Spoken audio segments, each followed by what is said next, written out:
Трамп чакае Лукашэнку ў госці. Былога кэдэбіста змясцілі ў СІЗА ягонай жа структуры. Наплыў расейцаў у беларускія вайну і трагічныя смерці дзяцей на вадзе.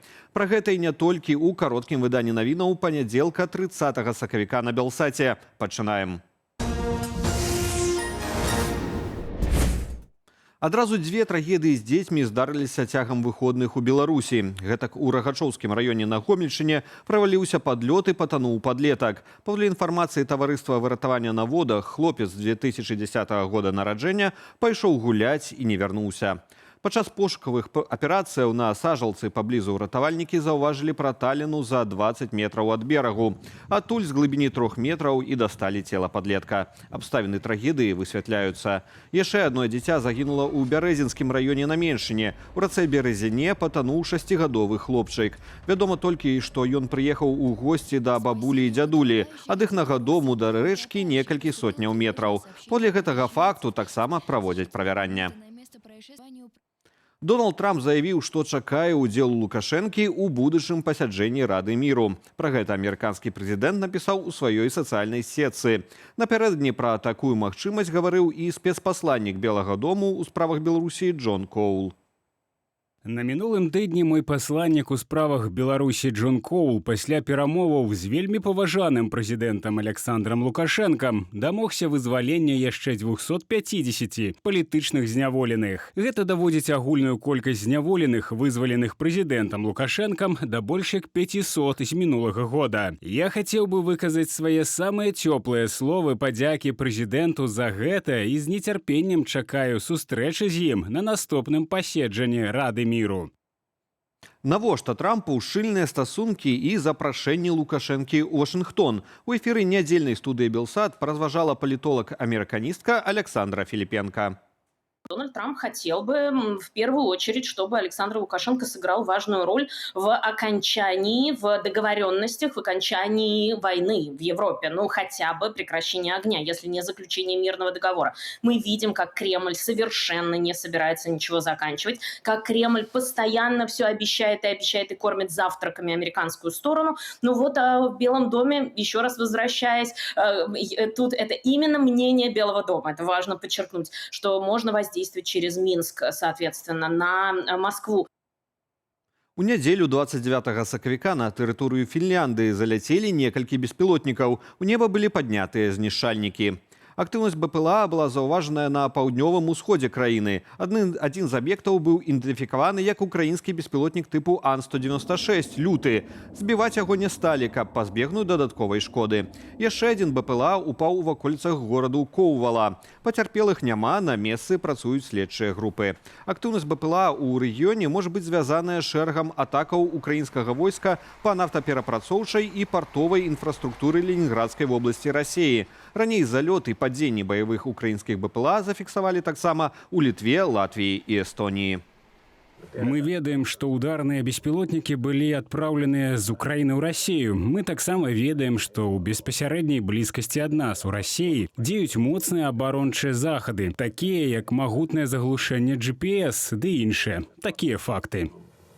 І да беларускіх падзеяў. Былога супрацоўніка контрвыведкі Камітэту дзяржаўнай бяспекі 51гадовага Руслана Расаева арыштавалі і кінулі ў СІЗА КДБ з абвінавачваннем у здрадзе дзяржавы, паведамляе наша Ніва. Расаев служыў у частцы 64-171 вайсковай контрвыведкі КДБ, адкуль звольніўся ў 2020 годзе. Дакладныя абставіны затрымання і выстаўленыя супраць Расаева абвінавачанні цяпер невядомыя, як і тое, ці ёсць у ягонай справе палітычны чыннік. Аднак наша Ніва заўважае, што ў якасці помсты былым сілавікам і чыноўнікам, якія звольніліся пасля пратэстаў, часта выкарыстоўваецца менавіта артыкул аб здрадзе дзяржаве. Подле яго прадугледжана ад 7 да 15 гадоў зняволення, а ў некаторых выпадках нават смяротнае пакаранне.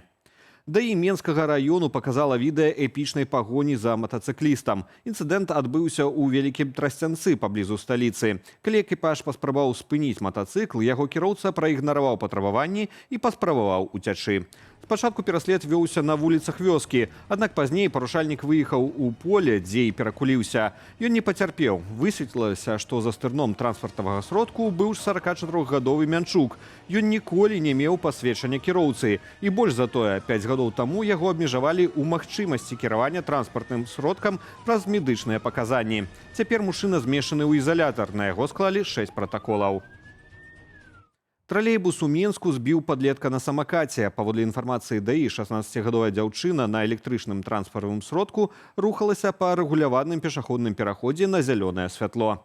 Аднак паводле правілаў дарожнага руху пераходы забаронена перасякаць на самакатах. З яго трэба спешыцца і даць перавагу транспартавым сродкам. Гэтага дзяўчына не зрабіла. Яна з траўмамі дастаўленая ў шпіталь. Абставіны аварыі высвятляюць работнікі ДАІ.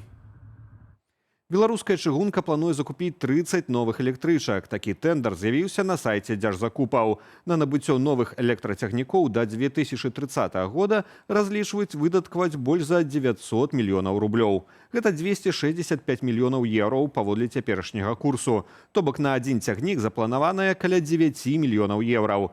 У заяўцы адсутнічаюць дакладныя тэхнічныя характарыстыкі электрычак. Вядомая толькі колькасць вагонаў 4 і схемы размяшэння пасажыраў. У мінулым годзе Белчыгунка зняла з маршрутаў на тэрміновы рамонт швейцарскія электрычкі «Штадлер» і польскія дызелі «Песа». Тлумачылася гэта тым, што саставы нібыта не гатовыя да эксплуатацыі ва ўмовах беларускага надвор'я. З прычыны еўрапейскіх санкцыяў удзел заходніх кампаніяў у новым тэндары малаверагодны. Найхутчэй набываць цягнікі будуць у Расіі і Кітаі. Расійскія выпускнікі школаў змогуць паступаць на бюджэтныя месцы ў 30 беларускіх ВНУ. Мінадукацыі зацвердзіла адпаведны пералік спецыяльнасцяў. Прычым для атрымання адукацыі за дзяржбюджэт Беларусі ім дастаткова здаць толькі расійскія экзамены ЕГЭ. Агулам грамадзяне Расіі могуць прэтэндаваць на 850 бюджэтных месцаў паводле 131 спецыяльнасці. Большасць з іх на сельскагаспадарчых, інжынерных і прыродазнаўчых кірунках. Найбольш расейцаў гатовыя прыняць у горадскай сельгасакадэміі – 93 чалавекі. У БДУ для іх зарэзерваваны 82 месцы. У Гарадзенскім універсітэце імя Купалы – 73. Каб туды трапіць абітурыентам з суседняй краіны, трэба набраць не менш за 70% ад максімальнага балу па профільных прадметах. У Мінск прыбыла другая туннелепраходная машына, якой далі імя «Марыя». Агрэгат цалкам даставілі з заводу вытворцы ў Кітаі. Транспартаванне доўжылася больш за месяц праз тое, што элементы машыны не змяшчаюцца на чыгуначныя платформы. «Марыя» на 10 метраў меншая і на 50 тоннаў лягчэйшая за першую метрапраходную машыну «Алесю», што цяпер задзейнічана ў будаўніцтве сталічнай падземкі. Другі апарат задзейнічаюць на прыкладанні новых станцыяў трэцяй зеленалужскай лініі менскага метро. Чарговыя тэмпературныя рэкорды адразу ў 10 раёнах краіны, прычым па ўсёй Беларусі ад Віцебшчыны да Берасцейшчыны. У Лідскім раёне пабіты рэкорд яшчэ 1968 года. Агулам 29 сакавіка было ад 15 да 17 градусаў цяпла. Акрамя таго, на 36 станцыях да канца месяца можа быць пабіты і іншы рэкорд. Гэты сакавік можа аказацца самым сухім у гісторыі. У Слаўгарадзе, Берасці, Мазыры, Лельчыцах ды іншых рэгіёнах да таго часу не выпала ні кроплі ападкаў. Не чакаецца іх і найбліжэйшым часам. Праз сухое надвор'е абмежаванні на наведванні лясоў ужо дзеюць ва ўсёй краіне. Аб развіцці падзеяў распавядуць мае калегі ў вечаровых эфірах аб'ектыву і студыі «Белсат». Увага! У сувязі з пераходам на летні час старт цяпер о 19 гадзіне па Менску. Заклікаю ставіць лайкі і пакідаць каментары пад гэтым выданнем у Ютубе. Яны дапамагаюць нам пашыраць праўдзівую інфармацыю. Аднак дбайце пра ўласную лічбавую бяспеку. Беражыце сябе і заставайцеся з «Белсатам».